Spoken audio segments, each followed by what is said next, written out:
Hi, I'm Joshua Lee, and in today's video, we'll be learning about the three laws of thermodynamics.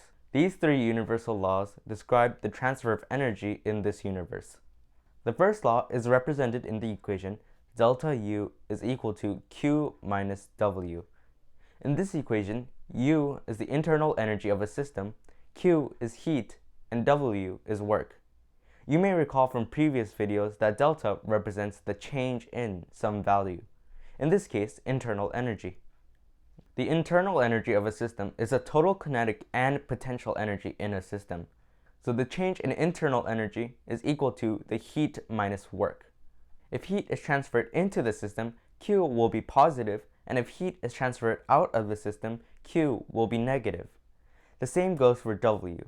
If work is done by the system, the W will be positive, and if work is done on the system, the W will be negative. The first law is mostly used for closed systems, which are systems that are blocked off from the rest of the universe by a boundary that blocks mass and energy from going out and coming in. In a closed system, heat and work will be the two main factors that affect the change in internal energy of a system.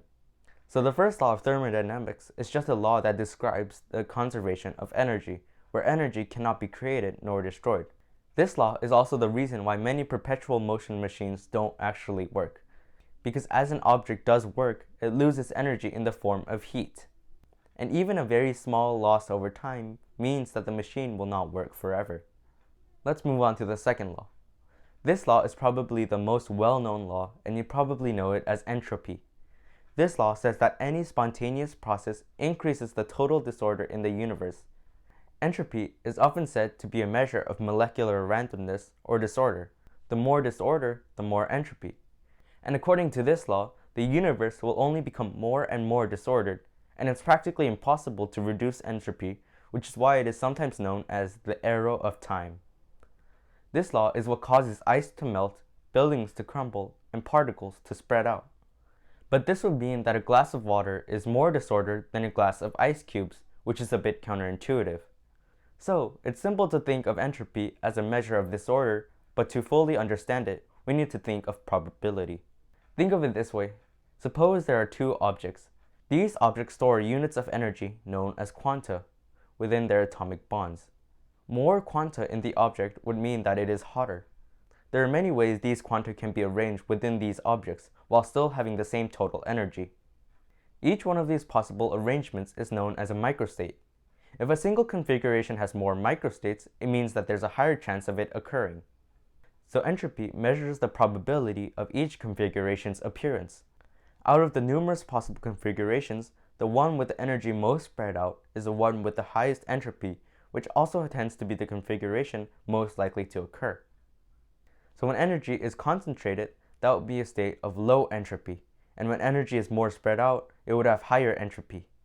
In the real world, quanta don't stay in the same place all the time.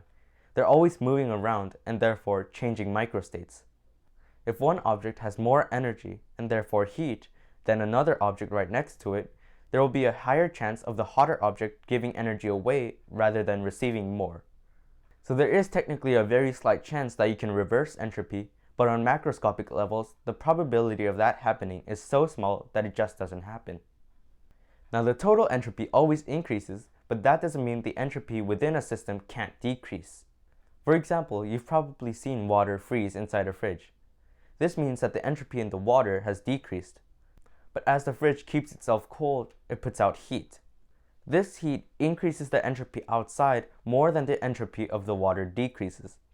So anytime the entropy within a system decreases, the entropy in the universe around the system increases to compensate, and then some more. Now for the third and final law. This law goes off of what we learned about entropy. It says that at absolute zero temperature, the entropy of an object reaches its minimum value, which is taken as zero. So in simple terms, at absolute zero, molecules stop moving around completely. But in order for an object to be able to reach absolute zero, it must have a perfectly crystalline structure. Even if there's a very slight imperfection, it will not be able to reach absolute zero. It might get close, but not to absolute zero. Absolute zero is, by definition, 0 Kelvin, which is about negative 273.15 degrees Celsius, and about negative 459.67 degrees Fahrenheit. By the way, when giving a temperature in Kelvin, we don't say degrees, we just say the number, for instance 0 Kelvin. The problem with reaching absolute zero is that it's very hard to get a perfectly crystalline structure in the first place, and also because of how entropy causes heat to move into any system approaching absolute zero. So it's pretty much impossible to reach absolute zero since it cannot be reached by any series of microstates.